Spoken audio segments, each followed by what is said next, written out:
Shalom, shalom. Donc, nous allons débuter notre partage sur le thème qui est intitulé les dénominations dites chrétiennes. Amen. Donc, notre thème, c'est les dénominations dites chrétiennes. Dans un premier temps, je voudrais bénir Dieu pour votre persévérance dans la parole, dans la foi. Donc, depuis tant d'années, vous persévérez, que le Seigneur vous rende tous les efforts que vous manifestez, tout le zèle que vous manifestez pour son nom. Il se souvienne de vous à tous égards et qu'il vous fasse du bien. Donc, nous poursuivons notre thème. Prenons nos Bibles sans plus tarder. Nous avions vu la définition de la dénomination, qui veut dire action d'attribuer un nom à une personne ou à une chose. Nous avons vu qu'il y avait des structures dans lesquelles, lorsque, par exemple, nous prenons une franchise, ce qu'on appelle une franchise, nous sommes obligés en fait de reproduire ce que la franchise nous ordonnera, ce que la personne ordonnera. Vous voyez, c'est la même chose dans l'Église. Pourquoi nous avions dit ça? Parce que Jésus lui-même dit dans Matthieu chapitre 16, on va lire cette écriture, qui était notre texte de base, par la grâce de Dieu, Matthieu chapitre 16, c'est ce qui nous a permis d'entrer dans pas mal de choses par la suite. Matthieu 16, je prends à partir du verset 13, l'Écriture nous dit « Jésus, arrivé sur le territoire de Césarée de Philippe, posa cette question à ses disciples.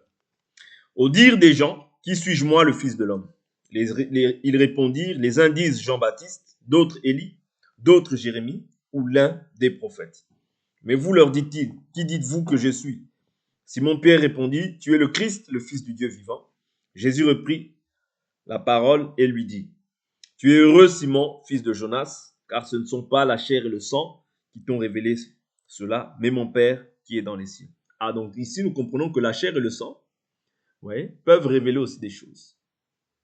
Parce qu'il dit, ce ne sont pas la chair et le sang qui t'ont révélé ces choses. Parce qu'il y a des gens qui parlent par audace. N'oubliez pas, ça c'est ce que Moïse nous dit. Le prophète qui aura prophétisé par audace, ça c'est Moïse qui dit, c'est dans la loi. C'est la loi qui dit ça. Le prophète qui aura prophétisé par audace. C'est-à-dire qu'il y a des gens, ils ont des intuitions, ou bien ils savent discerner un peu les temps. Donc par audace, ils prophétisent certaines choses. Ça c'est la chair et le sang. Ça n'a rien à voir avec Dieu. Mais l'Église, ici, nous fait comprendre que l'Église, ou bien Jésus dit, du moins à Pierre, il dit, ce ne sont pas la chair et le sang qui t'ont révélé cela, mais mon Père qui est dans les cieux. C'est-à-dire, il y a une différence entre la chair et le sang qui révèlent les choses et le Père. Parce que le Père, c'est l'Esprit. Le Père, c'est Dieu. Donc, il dit, et moi, je te dis que tu es Pierre, et que sur cette pierre, je bâtirai mon Église. Ici, il parle dans un temps à venir, c'est-à-dire dans le futur, il bâtira son Église sur une pierre. Une pierre angulaire. Le roc, le rocher. Parce qu'il parle à Pierre dans un premier temps. Il dit, je te dis que tu es Pierre et que sur cette pierre. Ici, quand il parle de cette pierre, il ne parle pas de Pierre l'individu. Non, il dit que sur cette pierre, je bâtirai mon Église. Or, le même livre de Pierre, par la suite, vient nous dire quoi? Et vous, pierre vivante, édifiez-vous. Et vous, pierre vivante, édifiez-vous. Afin de faire quoi? Édifiez-vous afin de former une maison spirituelle. C'est-à-dire lorsque nous nous rassemblons. Parce que l'Église, je vous avais dit que l'Église, c'est l'ensemble des croyants sauvés. Ceux qui ont été mis à part, ceux qui ont accepté le message de l'Évangile, et qui espèrent en fait au salut ou bien à l'enlèvement. C'est ça notre espérance. Notre espérance, c'est l'enlèvement. Notre espérance, c'est aller dans les noces. Notre espérance, c'est le règne millénaire. Notre espérance, c'est le tribunal de Christ pour recevoir les récompenses. Notre espérance, c'est toutes ces choses-là. Et la félicité éternelle. C'est ça l'espérance des saints. Voilà pourquoi nous ne devons pas perdre l'espérance de notre foi. Si tu n'espères plus à l'enlèvement, tu vas rester là, mais ça va te sembler comme une torture, ce que nous sommes en train de faire. Mais si tu espères à l'enlèvement, tu écouteras cela avec joie, même si la lourdeur monte dans ton cœur, même si la lourdeur monte en toi. Mais, vu que tu as l'espérance, tu persévères. Parce que ce qui prouve, en fait, que toi, tu as cette espérance, c'est la persévérance. Pourquoi? La Bible nous dit que l'espérance que nous voyons, pouvons-nous encore l'espérer? Si nous ne la voyons pas, nous l'attendons avec persévérance. C'est-à-dire que nous persévérons dans l'enseignement parce que nous avons une espérance. Vous comprenez? Il est très important que nous puissions toujours avoir ces sentiments-là. Ce désir-là de « Ah, je viens parce que j'ai une espérance. J'écoute parce que j'ai l'espérance. » Parce qu'on ne sait pas ce qu'un jour peut affronter. Oui. Jésus dit « Celui qui persévérera jusqu'à la fin sera sauvé. » Jésus dit « Quand le Fils de l'homme viendra, trouvera-t-il la foi sur la terre ?» Est-ce que vous comprenez? C'est-à-dire les choses que Jésus pose comme question, ce ne sont pas des choses qui semblent difficiles quand tu es dans la foi. Mais c'est sur la marche, c'est dans la marche. Pourquoi il dit ça? Parce que de même qu'en Israël, dans la marche, dans le désert, les cœurs se sont révélés, il craint aussi que nous aussi, dans cette marche, dans ce désert dans lequel nous sommes, les cœurs puissent en fait se détourner de la simplicité à l'égard de Christ. Vous comprenez? Voilà pourquoi il dit simplement, trouvera-t-il la foi? Il ne dit pas, trouvera-t-il les miracles? Non. Les miracles, c'est pas ce qui sauve. Ouais. On n'est pas édifié par les miracles. Ouais. Bon, ça peut édifier, mais néanmoins, on n'est pas, on n'est pas bâti sur les miracles. Vous comprenez? On n'est pas bâti sur les miracles. Ce qui bâtit notre foi, c'est l'enseignement. Ouais. Voilà pourquoi il donne, les Éphésiens 4, il a donné les uns comme apôtres, prophètes, pasteurs, docteurs, évangélistes, pour le perfectionnement des saints. C'est-à-dire ceux qui nous perfectionnent dans la foi, c'est cette parole. Voilà pourquoi je vous ai toujours dit que dès lors où ce pain, il te semble méprisable, c'est la mort qui entre dans le camp. Nous avions vu ça déjà dans Nombre, dans le livre de Nombre. Ils méprisèrent ce pain, les serpents sont venus et la mort est rentrée. Pour certains, ceux qui avaient fixé les regards, vous voyez, sur le bâton, sur le serpent que Moïse éleva, et ils ont fixé le regard sur le serpent d'airain, la vie était pour eux. Mais ceux qui murmuraient, ceux qui avaient des mauvais désirs, qui méprisaient ce pain, ils sont morts dans le désert. Voilà pourquoi tout ce que nous disons, tout ce que nous disons, nous le redisons. Pierre nous dit quoi? Et Paul nous dit, je ne cesse de vous dire ces choses car pour vous elles sont salutaires. Le plus petit iota de cette parole, c'est ton salut. Il ne faut pas que tu puisses rejeter ne serait-ce qu'une parole. Garde cette parole fidèlement et jalousement. C'est ça notre salut. Amen. Je continue. Il dit, je te dis que tu es père et que sur cette pierre je bâtirai mon église et que les portes du séjour des morts ne prévaudront pas contre elle. Ouais. Donc ici, on comprend que la vraie église, les portes du séjour des morts ne prévaudront pas contre elle. Mais elles prévaudront sur qui? Sur les fausses églises. Ouais. Pourquoi? Parce que nous, quand nous mourrons, en réalité, nous ne mourrons pas, nous nous reposons. Nous allons dans le lieu de repos. Ça, c'est une bénédiction que nous devons savoir. Nous allons dans le lieu de repos, nous allons nous reposer des œuvres que nous avons posées étant sur la terre. Voilà pourquoi nous avons pour but aussi de faire de bonnes œuvres. Okay? C'est ça aussi la mission de l'Église. D'être riche en bonnes œuvres. Okay? C'est très important. Donc hier, nous avions essayé d'étudier un peu les faux prophètes. Okay? Les faux prophètes. Mais nous allons voir encore quelques aspects qui sont liés maintenant aux faux prophètes. Actes des Apôtres, chapitre 8, verset 9. Actes des Apôtres, chapitre 8, verset 9. Ce qu'il faut comprendre, donc l'Église appartient à Jésus. Vous voyez, nous avons vu que toute dénomination religieuse, les soi-disant églises, vous voyez, dénominations d'église, ne sont pas de Dieu. Pourquoi? Parce qu'ils ne respectent pas le fondement. À part si la personne fait ça dans l'ignorance.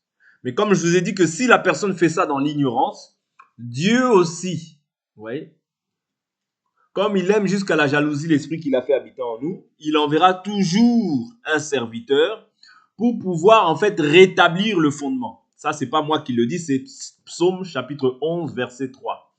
Quand les fondements sont renversés, le juste, que fera-t-il? C'est-à-dire le juste, lorsque le fondement est renversé, le juste a pour but de pouvoir renverser le mauvais fondement et rebâtir sur le vrai fondement. C'est ça le rôle que même Élie a fait lorsqu'il était en Israël. Comme il y avait la confusion, les gens ne savaient plus si c'était Baal qui était l'Éternel, les gens ne savaient plus si c'était l'Éternel qui était Dieu, donc il y avait la confusion. Donc il fallait que Dieu maintenant puisse répondre. Et Dieu a répondu comment? Par le feu. Ils ont dit que le Dieu qui répondra par le feu, c'est lui qui sera l'Éternel. C'est-à-dire que eux maintenant, vu qu'ils étaient plus nombreux les prophètes de Baal, Élie a permis qu'ils puissent maintenant, eux, bâtir leur autel et invoquer leur Dieu. Baal ne répondait pas. Ils ont fait des prières, des prières, des prières. Vous voyez, ce n'est pas la multiplication des prières qui nous justifie auprès de Dieu. C'est le fait qu'il y ait la conformité. Parce que lorsque maintenant, ils ont fait des prières, ils ont fait des choses selon leur tradition, ils sont taillés au point où le sang même pouvait couler. Vous voyez, ça c'est les traditions des hommes. Ça c'est les églises des hommes. Okay? Mais lorsque maintenant Élie vient, qu'est-ce qu'il fait? La chose qu'il fait n'est pas dure. C'est-à-dire, lui, il vient simplement bâtir le vrai autel. Bâtir sur les 12. Parce que Dieu, c'était comme ça qu'il voulait qu'on l'invoque. Le Dieu d'Abraham, d'Isaac, de Jacob. Ouais, le Dieu d'Israël. Parce que Jacob veut dire Israël. Ouais. C'est-à-dire, il veut dire Israël. Et Israël était bâti sur les 12 fils de Jacob. C'est sur les 12 là, vous voyez, qu'il a bâti le fondement. Et Dieu a répondu. Vous comprenez? Ça veut dire que Dieu, de tout temps et en toute génération, et dans l'ancienne alliance comme dans la nouvelle alliance, il y a un modèle qui est établi pour que nous puissions l'adorer. De même, aujourd'hui aussi, si nous ne demeurons pas en fait dans le vrai fondement, nous demeurons directement en fait dans le faux. Il n'y a pas de juste milieu. Oh, peut-être que non. Soit tu es avec Dieu, soit tu n'es pas avec Dieu. Jésus est clair, celui qui n'est pas avec moi est contre moi, celui qui n'assemble pas avec moi disperse. Vous comprenez? D'où l'importance de comprendre en fait que la dénomination, en fait, c'est le levain qui vient en fait nous éloigner de la volonté de Dieu. Mais tu peux être là, tu peux voir des signes, des prodiges, des miracles. Jésus, dans Matthieu chapitre 7, qu'est-ce qu'il dit? Il dit, ils diront, en ce jour-là, ils diront, bon, je veux prendre acte 7 par la suite. Prenons Matthieu 7, excusez-moi. Prenons Matthieu 7, je prendrai acte par la suite. Je laisse le Seigneur conduire la chose. Donc, prenons Matthieu 7, verset 21. Matthieu 7, je prends un peu au verset 15. Un peu plus haut, verset 15. Gardez-vous des faux prophètes. Ils viennent à vous comme des brebis. Vous voyez? C'est-à-dire, la caractéristique, c'est qu'ils viennent à nous comme des brebis. Mais ce ne sont pas des brebis. C'est comme quand on dit apôtre, prophète, pasteur, docteur, évangéliste. Il dit des comme apôtre, comme prophète, comme évangéliste, comme pasteur, comme prophète. Pourquoi? Pour le perfection. Ce sont des comme. Le véritable, c'est lui-même Jésus. Vous voyez? Mais il y a des apôtres vrais, il y a des apôtres qui sont faux. Parce que apôtre, dans sa définition, veut dire envoyé. Vous comprenez? Donc ici, on parle des faux prophètes. Eux, littéralement, ils sont faux. C'est-à-dire, ils ne viennent pas c'est-à-dire pour pouvoir être une bénédiction, mais ils viennent pour être une malédiction dans ta vie. Parce que lorsque le vrai vient, il vient pour être une bénédiction. Lorsque le faux vient, c'est une malédiction. Parce que, souvenez-vous, je crois que c'est Élisée, lorsqu'il est parti chez la veuve de Sarepta, elle lui dit quoi? Elle dit, homme de Dieu, es-tu venu pour pouvoir rappeler ma faute? C'est-à-dire son enfant était mort.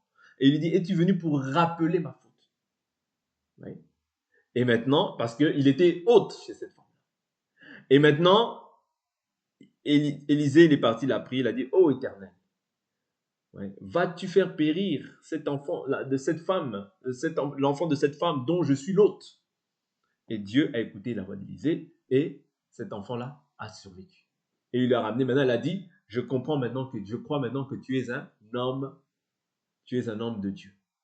Je prends cette écriture rapidement parce que je ne vais pas dire des bêtises. Et on repart dans Matthieu 7. C'est très important. Pourquoi je vous dis ça? C'est parce que par là, on distingue le vrai du faux. Ouais. Par là, on distingue le vrai aussi du faux. Prenons l'écriture dans le livre de 1 roi, 2 rois, je crois. 2 rois. 2 rois. Prends rapidement l'écriture. 2 Rois.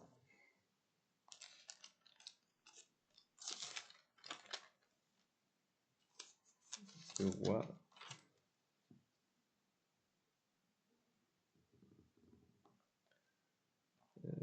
2 Rois, je suis... c'est le fils de la Sunamite.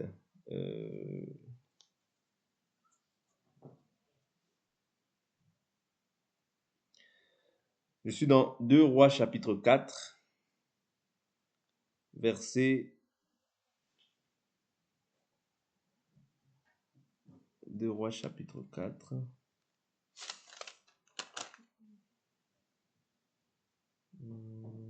Ou c'est Élie. Si c'est pas Élisée, c'est Élie. Alors, je me suis trompé peut-être. C'est Élie, hein.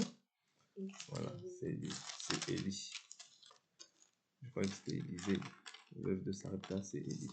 Donc, allons rapidement dans le livre de... Donc, c'est Élie. Je prends rapidement l'écriture, ça va nous aider. Ça va nous aider à évoluer. Voilà, j'y suis. Je suis dans 1 Roi chapitre 17. Ouais, 1 Roi chapitre 17. Je ne vais pas tout lire, mais je vais prendre juste des aspects. 1 Roi 17, je prends le verset 8. Alors la parole de l'Éternel lui fut adressée en ces mots. Lève-toi, va à Sarepta, qui appartient à Sidon, reste-y. Voici que j'y ai ordonné à une veuve de te nourrir. Je saute. Je vais au verset 17. Après ces événements, le fils de la femme maîtresse de la maison tomba malade et sa maladie fut si violente qu'il ne resta plus en lui de respiration. Elle dit alors à Élie, qu'ai-je à faire avec toi, homme de Dieu? Es-tu venu chez moi pour rappeler le souvenir de ma faute et pour faire mourir mon fils? Oui. C'est-à-dire que quand le malheur vient, quand un faux vient, il vient pour détruire. Parce que l'ennemi, n'oubliez pas, l'Écriture dit, le malin ne vient que pour égorger, tuer, détruire. Oui. Il lui répondit, donne-moi ton fils. Il le prit du sein de la femme, le monta dans la chambre haute où il habitait et le coucha sur son lit. Puis il invoqua l'Éternel et dit, Éternel mon Dieu, est-ce que tu causeras du mal à cette veuve dont je suis l'hôte en faisant mourir son fils? Il s'étendit 3 fois de tout son long sur l'enfant, invoqua l'Éternel et dit, Éternel mon Dieu, je t'en prie que le souffle de cet enfant revienne en lui. L'Éternel écouta la voix d'Élie, le souffle de l'enfant revint en lui, et il reprit vie. Élie prit l'enfant, le descendit de la chambre haute dans la maison et le donna à sa mère. Elle dit, vois, ton fils est vivant. La femme dit à Élie, maintenant, vous voyez, c'est-à-dire que peut-être qu'avant il y avait le doute. Mais maintenant il dit, mais maintenant, je reconnais que tu es un homme de Dieu.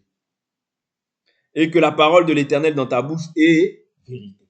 C'est-à-dire que ce qui caractérise aussi les vrais serviteurs, c'est que la parole de Dieu dans leur bouche est vérité. Elle ne peut pas être mensonge. Elle ne peut pas être diluée. Elle ne peut pas être frelatée. Non. Elle doit être vérité.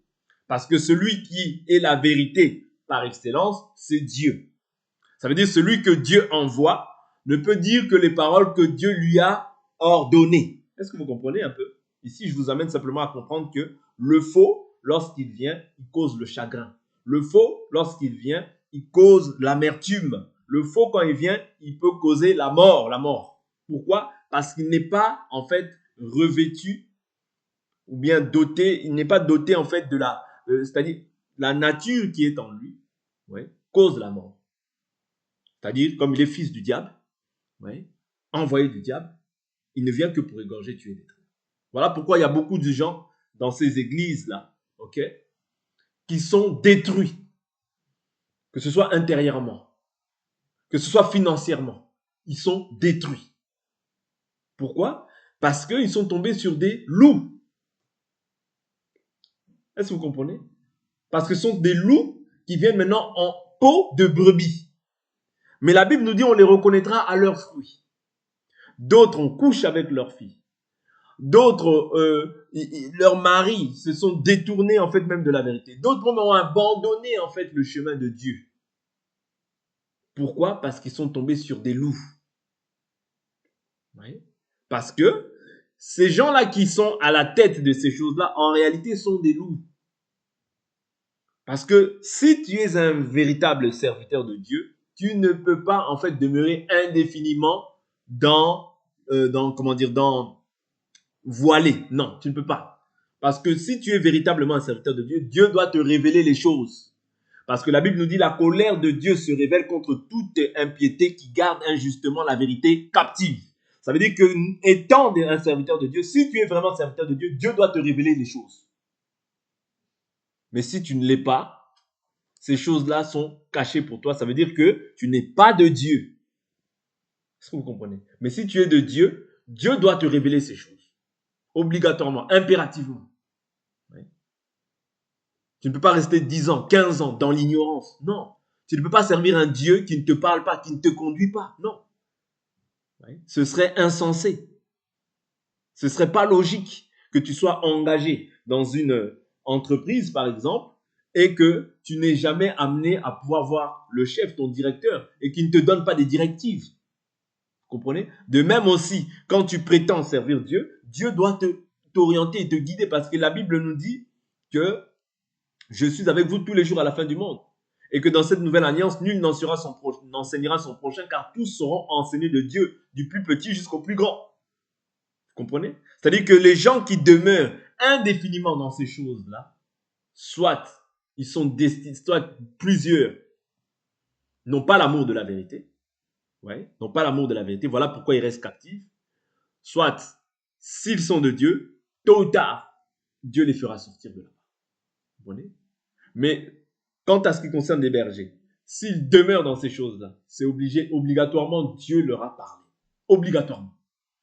Parce que Dieu doit leur parler, pourquoi? Parce que Dieu est juste. Et dans sa justice, même s'il est faux, même si cette personne est faux, est destinée en fait à la perdition, mais pour que Dieu reste Dieu et qu'il reste juste, parce que la Bible dit que Dieu est un juste juge, pour bien condamner ces gens-là, il doit envoyer aussi des serviteurs. Mais Dieu, comme Pharaon, c'est-à-dire Dieu avait prévenu Pharaon, mais comme Pharaon était destiné à la mort, c'est-à-dire Dieu a permis de lui envoyer des signes pour lui faire montrer qu'il est Dieu. Mais pour être juste, c'est-à-dire pour être juste, il a fallu qu'il lui montre en fait que l'Éternel est Dieu. Il a fallu même que ses serviteurs à Pharaon, qui quand même Moïse faisait des miracles, eux aussi puissent faire les miracles, mais qu'au bout d'un moment ils disent non. Ils n'ont pas pu reproduire certains miracles. Ils ont dit ça c'est la main de Dieu. Vous comprenez? C'est pourquoi? C'est pour aussi juger Pharaon. Pour que ce jour-là, au jour du jugement, ils ne disent pas je ne savais pas. Non, il saura parce que même ses serviteurs ont dit que c'est la main de Dieu. Mais lui-même, il a dit qui est l'Éternel pour que je lui obéisse. Est-ce que vous comprenez? C'est-à-dire Dieu doit rester juste dans ses voies. Voilà pourquoi même les faux, ils savent qu'ils sont faux, ils savent qu'il ne se repentira pas, mais Dieu permettra toujours qu'ils puissent entendre la voix du bon berger. Vous comprenez? Entendre le message de l'évangile. Maintenant, ceux qui restent là-bas dans ces dénominations-là, ouais, c'est que plusieurs n'ont pas eu aussi l'amour de la vérité pour être sauvés. Voilà pourquoi ils demeurent dans la captivité. Et Dieu leur envoie aussi une puissance d'égarement pour certains, afin qu'ils croient davantage au mensonge. Est-ce que vous comprenez? Donc voilà pourquoi je vous dis toujours que quand tu connais la vérité, ne cherche pas à frelater ni à diluer cette vérité, de peur que toi aussi tu ne reçoives une puissance d'égarement. Matthieu chapitre 7. Verset 15, gardez-vous des faux prophètes, ils viennent à vous comme des brebis, mais au-dedans, ce sont des loups ravisseurs. C'est-à-dire un loup, il vient pour détruire, il vient pour ravir. C'est ce que nous avions vu dans le livre de 1 roi. Oui. Du moins, là, c'était un vrai serviteur, donc il est venu ramener la vie. Okay. Il dit, vous les reconnaîtrez à leurs fruits. C'est les fruits qui vont nous distinguer.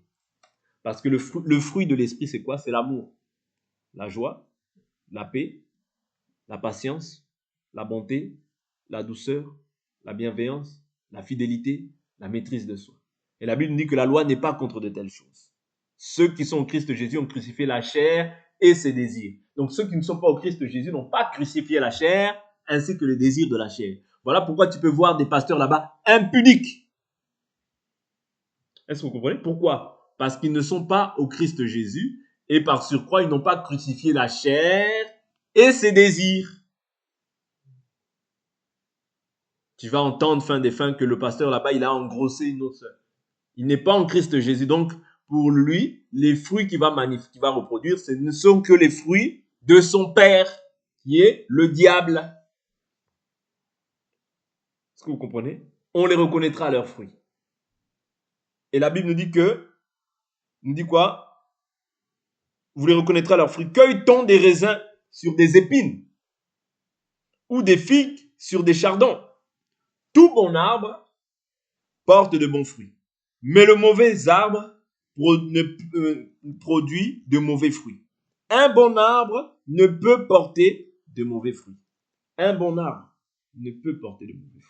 Pourquoi? Parce que le bon arbre, il est bâti sur Christ. Il ne peut jamais porter de mauvais fruits. Il y a une différence entre l'erreur, faire une erreur, et les mauvais fruits. Oui. Porter des mauvais fruits, impudicité, débauche, toutes ces choses-là, c'est pas possible. Or, ici, quand on parle des arbres, on parle des individus. Ouais, on parle des individus. Souvenez-vous, quand Jésus guérit une personne, il lui dit, qui vois-tu? Il a dit, je vois les hommes, mais comme des arbres. Ouais, il guérit un aveugle, il dit, comment vois-tu? Il a dit, je vois de manière trouble. Deuxièmement, il dit, je vois les hommes, mais comme des arbres. Ouais, c'est-à-dire ici, on parle des arbres comme étant des individus. Ok? Il dit, un bon arbre ne peut porter de mauvais fruits, ni un mauvais porter de bons fruits. Tout arbre qui ne produit pas de bons fruits est coupé et jeté au feu. Ouais. C'est-à-dire que Jésus ici ne fait pas de demi-mesure comme plusieurs font. Peut-être que non. Le mauvais arbre, il est coupé, jeté au feu. Voilà pourquoi je dis que ces dénominations-là, ouais, elles viennent pour pouvoir distraire les enfants de Dieu, pour dérouter les enfants de Dieu de la vérité de la parole. Leur finalité, ce n'est pas l'enlèvement. Non, il n'y a pas d'enlèvement dans ces endroits-là. L'enlèvement est lié à ceux qui gardent la parole dans les termes dans lesquels ils ont été enseignés. Et réservé plutôt à ceux qui gardent la parole dans la vérité. C'est donc à leurs fruits que vous les reconnaîtrez. Quiconque me dit « Seigneur, Seigneur » n'entrera pas forcément dans le royaume des cieux, mais celui-là seul qui fait la volonté de mon Père qui est dans les cieux. Ouais, il y a une différence entre faire la volonté des hommes et faire la volonté du Père qui est dans les cieux. Ouais. Non pas ma volonté, mais ta volonté. S'assurer que tous les actes que je pose en foi, en parole, ce soit la volonté de Dieu. Beaucoup me diront en ce jour-là, je vous ai dit quand on dit beaucoup, c'est déjà plus de 50%. Seigneur, Seigneur. Qui dit Seigneur et Seigneur à la face de la terre? Ce sont les païens? Est-ce qu'il s'agit des païens? Non. Il s'agit des chrétiens. Ouais. C'est les chrétiens qui disent Seigneur, Seigneur. Ok? N'est-ce pas en ton nom que nous avons prophétisé? Est-ce que c'est les païens qui prophétisent? C'est ceux qui prétendent connaître Jésus, mais qui ne marchent pas conformément à la volonté de Jésus. Voilà pourquoi je vous ai toujours dit, ne soyez pas épatés ou impressionnés par les miracles. Ok? Par les miracles et par toutes ces choses. Parce que ce n'est pas ces choses-là, qui nous garantissent le salut. Ce n'est pas ces choses-là qui nous garantissent le salut. Ce qui garantit le salut, c'est le fait de pouvoir garder la parole dans la conformité. Beaucoup me diront, Seigneur, Seigneur, n'est-ce pas en ton nom que nous avons prophétisé? En ton nom que nous avons chassé des démons? Les gens qui sont assoiffés de puissance. Parce que c'est ça aussi qu'on va voir dans Acte 8. Les gens qui sont assoiffés de puissance. La prophétie, chasser les démons, les miracles, c'est bien. Mais est-ce que, au-delà de cela, tu demeures dans la parole? Est-ce que, au-delà de ça, tu fais la volonté de Dieu ou tu demeures dans la volonté des hommes? En ton nom que nous avons chassé les démons. En ton nom que nous avons fait beaucoup de miracles. Beaucoup. Là, il dit beaucoup. C'est-à-dire ces choses-là, oui, tu peux les voir. Mais ce n'est pas ces choses-là qui t'accordent le salut. Non. D'ailleurs, les miracles, ce n'est pas pour nous les chrétiens. Les miracles, c'est afin que le monde puisse voir que Jésus-Christ est mort et qu'il est ressuscité. C'est-à-dire afin que le monde puisse voir que nous ne servons pas un Dieu mort, mais un Dieu vivant. Mais les chrétiens qui sont bien enseignés savent que Jésus fait des miracles. Les chrétiens qui sont bien enseignés sachent que la prophétie et toutes ces choses, c'est notre partage. Oui. La prophétie, elle vient pour édifier, exhorter, consoler. Oui. Mais, ici, il faut comprendre que la prophétie, les miracles, toutes ces choses-là, c'est une bonne chose. Nous en avons besoin, nous voulons voir aussi la puissance de Dieu, parce que l'évangile ne consiste pas seulement en parole, mais en puissance. Mais néanmoins, les miracles, la prophétie et toutes ces choses-là ne peuvent pas précéder la parole. Non. La parole, voici les miracles qui accompagneront ceux qui auront cru. C'est-à-dire, quand tu as cru correctement, oui, les miracles accompagnent. Mais les miracles ne sont pas, en fait, c'est pas la chose sur laquelle nous devons simplement nous cramponner. Non. Ce qui est important, c'est la parole. Dieu dit, ma parole ne revient pas à moi sans pour autant avoir accompli ce pourquoi je l'ai envoyé. C'est-à-dire que quand la parole vient, elle vient pour effectuer un travail dans la vie de l'homme. C'est-à-dire qu'il y a une séparation entre les ténèbres avec la lumière, entre les œuvres mortes avec les œuvres de justice. Parce que cette œuvre de séparation, Dieu l'a fait même dès le commencement. Oui. Au commencement, la Bible nous dit, il y avait des ténèbres à la surface de la terre. Dieu appela, prenons cette écriture rapidement, Genèse chapitre 1, c'est l'œuvre du commencement, ok? Genèse 1:1. Au commencement, Dieu créa le ciel et la terre. La terre était informe et vide, il y avait des ténèbres à la surface de l'abîme, mais l'Esprit de Dieu planait au-dessus des eaux. Dieu dit que la lumière soit, et la lumière fut. Dieu vit que la lumière était bonne. La lumière était bonne. Et Dieu sépara la lumière d'avec les ténèbres. C'est un principe divin. C'est un principe divin. C'est-à-dire, pour pouvoir faire en sorte que la lumière soit bonne, il faut qu'elle soit d'abord séparée d'avec les ténèbres. Voilà pourquoi nous, qui sommes en Christ, et qui comprenons en fait que toutes ces dénominations sont ténèbres, nous devons aussi nous séparer de ces choses-là. Voilà pourquoi l'Écriture dit dans 2 Corinthiens 6, « Séparez-vous du milieu de mon peuple. Ne touchez pas à ce qui est impur et moi je vous accueillerai. » C'est-à-dire, pour que Dieu t'accueille, il faut d'abord que tu sois séparé des ténèbres. Or, et ténèbres, tout ce qui ne demeure pas en fait dans l'enseignement. Et ténèbres, tout ce qui ne correspond pas à ce que nous confessons. Ok? Verset 23 de Matthieu chapitre 7, il dit, « Alors je leur déclarerai, je ne vous ai jamais connu. Retirez-vous de moi, vous qui commettez l'iniquité. » Je vous avais dit qu'il y a une différence entre le péché et l'iniquité. L'iniquité, c'est lorsqu'on se livre maintenant délibérément, en fait, au péché. Lorsqu'on s'adonne au péché. Voilà pourquoi la Bible nous dit, si nous disons que nous demeurons en lui et que nous marchions dans les ténèbres, nous mentons, la vérité n'est pas en nous. C'est-à-dire, je ne peux pas, il peut arriver qu'étant dans la marche, je trébuche. Mais je ne peux pas demeurer ou marcher dans les ténèbres. Non. Un enfant de Dieu ne marche pas dans les ténèbres. Mais il peut arriver que je manifeste une faiblesse. Parce que la Bible nous dit que nous bronchons tous d'une manière ou d'une autre. Si quelqu'un ne bronche pas, c'est un homme parfait. Mais la Bible nous dit aussi si nous avons péché. Vous voyez, il y a une différence entre le péché et l'iniquité. Parce que si nous avons péché, nous avons un avocat auprès du Père. C'est très important de comprendre ces choses. Pour ne pas tomber dans une culpabilité lorsqu'il t'arrive, je n'encourage personne à pécher. Mais pour ne pas tomber dans une culpabilité excessive lorsque tu manifestes en fait une œuvre dans la chair. Mais n'oubliez pas, la grâce de Dieu, c'est la source de salut pour tous les hommes. Ouais. Pour tous les hommes. Et elle nous a été donnée pourquoi? Pour renoncer à l'impiété et au désir de ce monde. C'est-à-dire l'impiété, c'est tout ce qui est impie, c'est tout ce qui est en fait lié à l'impiété, c'est tout ce qui n'est pas en fait la justice. Ok?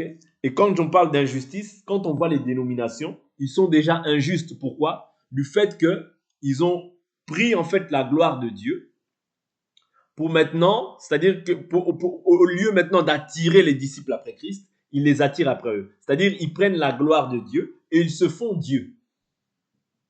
Ouais, c'est se faire Dieu, c'est-à-dire parce que la Bible nous dit que Paul dira que je sais qu'après mon départ, ils s'introduiront des loups redoutables qui n'épargneront pas la bergerie. Ils attireront les disciples après eux et non pas après Christ. C'est ça le rôle des faux bergers, c'est-à-dire attirer non pas les gens à celui qui accorde le salut, mais attirer les gens après eux. Or, quand tu attires les gens après toi, tu voles la gloire de Dieu, tu te fais Dieu. Or, quand toi, tu te fais Dieu, Dieu doit te combattre. Ouais, Dieu doit te combattre, Dieu doit se lever contre toi. Voilà pourquoi il est très important de demeurer dans cette parole. Parce que c'est dans la parole que nous avons la paix avec Dieu, c'est dans la parole que nous avons la bénédiction, c'est dans la parole que nous avons la paix, et c'est dans la parole que nous trouvons aussi le réconfort et que nous pouvons encore espérer. Parce que quand tu espères en fait dans le faux, tu espères, mais c'est une espérance vaine. Tu crois, mais tu crois en vain. Parce qu'il est possible de croire, mais de croire en vain. Ne formez pas un attelage disparate avec les incroyants. Car quelle part le croyant a-t-il avec l'incroyant? Quel rapport y a-t-il entre les ténèbres et la lumière et entre la justice et l'iniquité? Pour aujourd'hui, on va s'arrêter là. On continuera demain par rapport à ce thème-là. Oui, on verra encore d'autres aspects concernant toujours en fait la recherche de la puissance venant en fait des faux disciples, des faux prophètes qui se sont introduits dans la bergerie.